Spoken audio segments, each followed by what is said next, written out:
A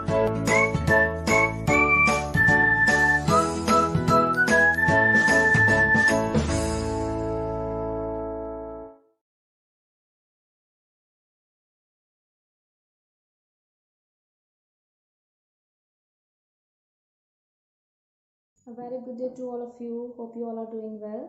students, last की video में जो हमने स्टोरी ऑफ विलेज पालमपुर के बारे में पढ़ा था कि क्या वहाँ मेन ऑक्यूपेशन वहाँ फार्मिंग एक्टिविटी थी, वहाँ का इंफ्रास्ट्रक्चर, वहाँ का सेटलमेंट, वहाँ पर डिवीजन ऑफ लैंड यानी कि कितना ज़मीन किसके पास थी और किस टाइप कितने कैटेगरी में वो फार्मर्स थे, फैक्टर ऑफ प्रोडक्शन, ये सारा हमने टॉपिक कवर किए थे। कुछ टॉपिक्स हमारे डिस्कस करने से रह गए थे जो अब हम इस वीडियो में डिस्कस करेंगे। पहला टॉपिक हमारा है capital required for farming. 3 category में हमने फार्मर्स बताए थे वहाँ थे, जैसे कि स्मॉल, मीडियम और लार्ज।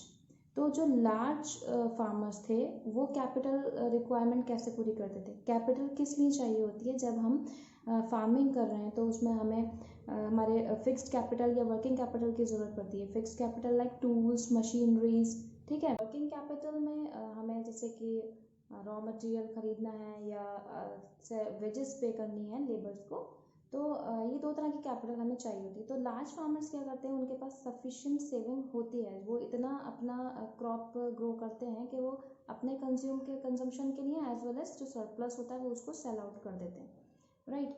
अब उसके बाद आते हैं मीडियम, जो हमारे फार्मर्स होते हैं उनके पास भी सफिशिएंट अमाउंट ऑफ सेविंग होती है, सो दैट वो अपना जितना भी कैपिटल रिक्वायरमेंट है उस सेविंग से पूरा कर लेते हैं। लेकिन प्रॉब्लम किसको आती है? स्मॉल लेवल, जो छोटे तबके के जो फार्मर्स होते हैं जिनके पास 1 हेक्टेयर से कम ज़मीन है, वो इतना ही ग्रो कर पाते हैं जितना कि वो कंज्यूम कर सके अपनी फैमिली को सर्वाइव करने के लिए। उनको क्या करना पड़ता है? बोरो करना पड़ता है, वो कुछ पैसा, कुछ अमाउंट लोन लेना पड़ता है। किससे? मीडियम फार्मर से या बैंक से। तो वो मीडियम से या लार्ज फार्मर से वो बोरो करते हैं। लेकिन जो ये लार्ज फार्मर्स मनी लेंडर्स होते हैं, ये हाई रेट ऑफ इंटरेस्ट पे उनको पैसा देते हैं, लोन देते हैं कंपैरेटिवली टू बैंक। बैंक जो है वो कम रेट ऑफ इंटरेस्ट पे पैसा प्रोवाइड करता है फार्मर्स को।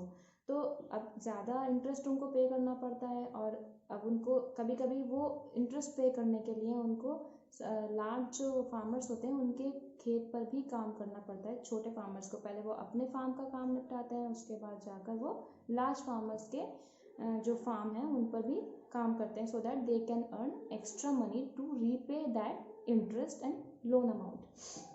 ये 3 तरह के फार्मर्स हैं जिनको कैपिटल रिक्वायरमेंट होती है और किस किस तरह ये पूरा करते हैं। नेक्स्ट हमारी हेडिंग जो थी वो थी सेल ऑफ सरप्लस। इसका क्या मतलब हुआ? जो फार्मर्स हैं जितना क्रॉप ग्रो कर रहे हैं और जितना उनको टोटल प्रोडक्शन हो रहा है उसमें से कुछ पर्टिकुलर अमाउंट वो अपने फैमिली कंजम्पशन के लिए रखते हैं, बाकी का जो है वो सेल आउट कर देते हैं। सरप्लस जो होता है वो किसको सेल कर देते हैं? मार्केट में, ठीक है। जो आपने देखा होगा कि अनाज मंडी वगैरह होती है तो वो उनको जो जितना भी गेहूँ, चावल या जो और पल्सेस वगैरह हैं वो गाँव से लाई जाती हैं उस मार्केट में, और वो मार्केट में सेल कर दी जाती हैं, ठीक है।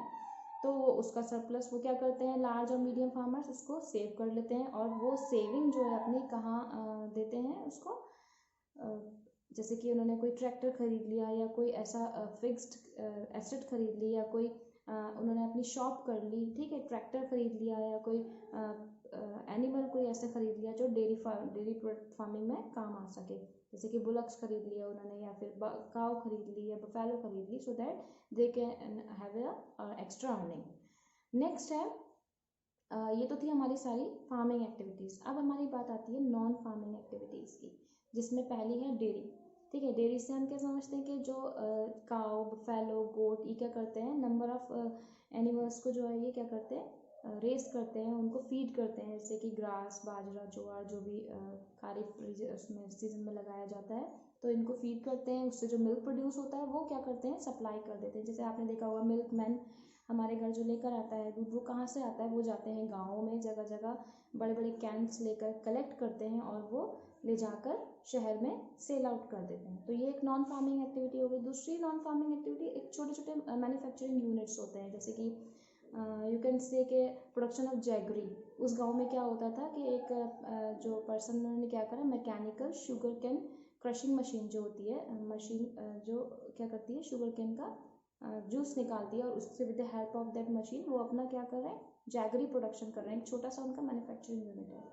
तीसरी हमारी नॉन फार्मिंग एक्टिविटी आ गई, जैसे कि शॉपकीपर्स होते हैं, आपने देखा होगा विलेजेस में छोटे छोटे शॉप्स होती हैं, अपने घर के आगे ही शॉप कर लेते हैं। वो क्या करते हैं कि सिटी से होलसेल मार्केट से consumable items like toothpaste, soap and notebooks और आपका राइस, वीट, ऑयल, ये सारी चीज़ें लाकर, फ्लावर लाकर क्या करते हैं, सेल आउट करते हैं गांव में, जो उनको इजीली अवेलेबल नहीं होता है। तो ये एक तरह की नॉन फार्मिंग एक्टिविटी हो गई। दूसरा हम बात करें ट्रांसपोर्टेशन, जैसे कि आपने देखा हो टोंगा, रिक्शा, बुलक कार्ट, ठीक है।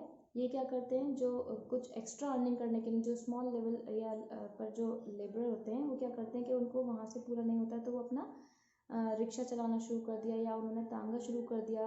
किसी का गुड्स एक जगह से दूसरी जगह मार्केट में कैरी करके लेके जाना है, तो ये एक अलग तरह की नॉन फार्मिंग एक्टिविटी हो गई, जिससे कि वो अपना एक्स्ट्रा इनकम कर सकें, एक्स्ट्रा अर्निंग कर सकें अपनी फैमिली को और खुद को सर्वाइव करने के लिए। तो ये हमारा आज चैप्टर कंप्लीट हो गया। इसमें हमने farming activities, non farming activities सारे आज डिस्कस कर लिए, और इसके बेसिस पे आपको वर्कशीट प्रोवाइड कर दी जाएगी, so that you may answer accordingly. Okay, thank you.